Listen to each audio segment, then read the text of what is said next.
Hello welcome to my YouTube channel. இன்றைக்கி சூப்பராக நல்லா டேஸ்டியாக நம்ம க்ரீமி எக் கறி பண்ண போகிறோம்.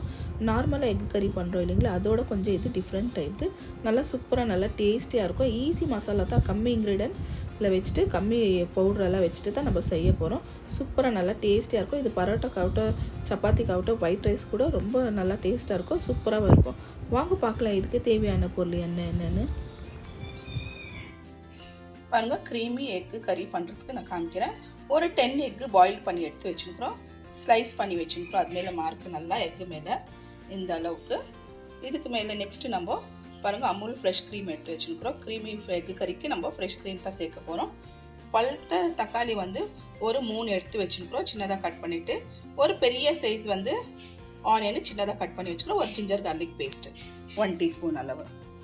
கொஞ்சம் கொரியாண்டர் லீஃபு கார்னிஷ்க்கு, கொஞ்சம் கறி லீஃபு, ஒரு 3 க்ரீன் சில்லி நீட்டாக கட் பண்ணி எடுத்து வச்சுருக்கிறோம். காரக்கு நீங்கள் பார்த்துக்கோங்க எவ்வளோ சேர்க்கணுன்ட்டுன்னு. 1 teaspoon regular chilli powder, 1.5 teaspoon coriander powder, ஒரு 1/2 டீஸ்பூன் சோம்பு, 1 டீஸ்பூன் கரம் மசாலா, ஒரு 1/2 டீஸ்பூன் டர்மரிக் பவுடர். காரக்கு நீங்கள் பார்த்து அட்ஜஸ்ட் பண்ணிக்கோங்க எவ்வளோ தேவை இருக்குதுன்ட்டுன்னு. வாங்க இப்போ எப்படி பண்ணுறதுன்னு பார்த்துக்கலாம். ஒரு பாத்திரம் வச்சுக்கணும். ஒரு பாத்திரம் வச்சுட்டு நம்ம ஆயில் சேர்த்துக்கலாம்.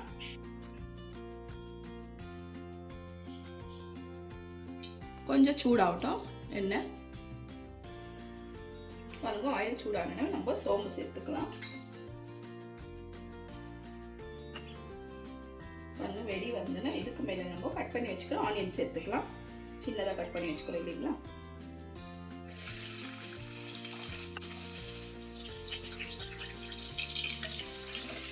நல்லா வதக்கி விட்டுக்கலாம், கொஞ்சம் ப்ரௌன் ஆகிற வரைக்கும் நம்ம ஆனியனு.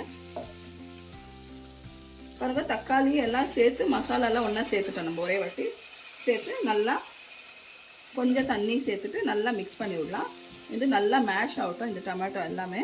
நான் உங்களுக்கு இந்த தக்காளி எல்லாம் சேர்க்கும் போது காமிக்கல. பாருங்க நல்லா மிக்ஸ் பண்ணி விடலாம். நல்லா மேஷ் ஆன அப்புறமா நம்ம எக்கு சேர்த்துக்கலாம். ஒரு 5 நிமிஷம் வரைக்கும் அப்படியே வைக்கலாம். பாருங்க நல்லா பாருங்க எண்ணெய் பிரிஞ்சு தக்காளி எல்லாம் நல்லா மேஷ் ஆயிடுச்சு. இந்த அளவுக்கு நல்லா. இதில் இன்னும் கொஞ்சம் நம்ம தண்ணி சேர்த்துக்கலாம். தண்ணி கம்மியாக இருக்குது, தண்ணி சேர்த்து இப்போ கொஞ்சம் கிரேவி மாதிரி நல்லா பண்ணிக்கலாம். கிரேவி உங்களுக்கு எந்த அளவுக்கு வேணுமோ அந்த அளவுக்கு நம்ம நல்லா தண்ணி சேர்த்துக்கலாம். இதுக்கு மேலே நம்ம ஃப்ரெஷ் க்ரீம் சேர்ப்போம்ல, அப்போ கரெக்டாகிடும். நல்லா மிக்ஸ் பண்ணிவிட்டு சால்ட்டு சேர்த்துக்கலாம். நல்லா கொதி வரட்டும். இப்போ தண்ணி நம்மளுக்கு எவ்வளோ இருக்குது அவ்வளோ நம்ம சேர்த்துக்கிறோம். இந்த அளவுக்கு இப்போ நல்லா கொஞ்சம் ஒரு 5 நிமிஷம் நல்லா கொதிக்க விடலாம். கிரேவி கொஞ்சம் திக்காகட்டும். பாருங்க இப்படி இருக்குது ஃபுல்லாக.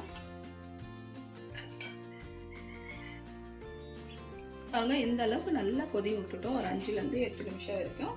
இதுக்கு மேலே இப்போ நம்ம ஃப்ரெஷ் க்ரீம் இருக்குது இல்லைங்களா, அது சேர்த்துக்கலாம். ஃபுல்லு இருந்துச்சுன்னா இதில் நம்ம பாதி சேர்த்துக்கலாம்.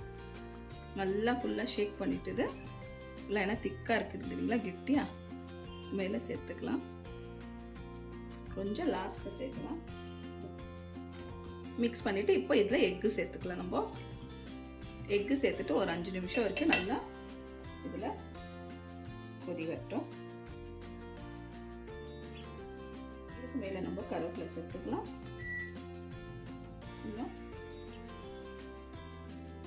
மேலே க்ரீன் சில்லி கட் பண்ணி வச்சுருக்கோம் இல்லைங்களா, ஃபுல்லாக இந்த ஸ்டேஜில் சேர்த்துடலாம். சேர்த்துட்டு கொஞ்சம் கொத்தமல்லி இதில் சேர்த்துடலாம். நல்லா ஒரு 5 நிமிஷம் வரைக்கும் நல்லா இந்த மசாலாலாம் எக்கில் நல்லா பிடிக்கிட்டோம்.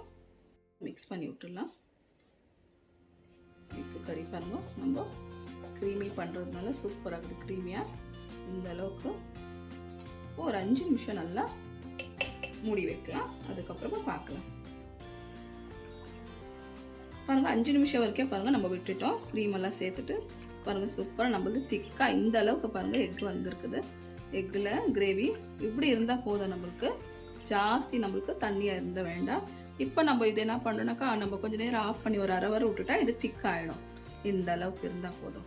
பாருங்கள் நம்ம இது கீ ரைஸ்க்காகட்டும் எல்லாத்துக்குமே நல்லா சூப்பராக நல்லா டேஸ்ட்டாக இருக்கும் காம்பினேஷனு. இப்போ நம்ம இப்படியே விட்டுடலாம். இது மூடிட்டு ஒரு 1/2 hour விட்டுட்டு அப்புறமா நம்ம இது சர்வ் பண்ணிக்கலாம். கீ ரைஸ்க்கு நல்லா சூப்பராக நல்லா டேஸ்டியாக இருக்கும். இந்த வீடியோ உங்களுக்கு கண்டிப்பாக பிடிச்சிருக்கும்னு நினைக்கிறேன். இந்த வீடியோ பிடிச்சிருந்தா ஒரு லைக் பண்ணுங்கள், ஷேர் பண்ணுங்கள், மறக்காத சேனலுக்கு சப்ஸ்கிரைப் பண்ணுங்கள். பாய்.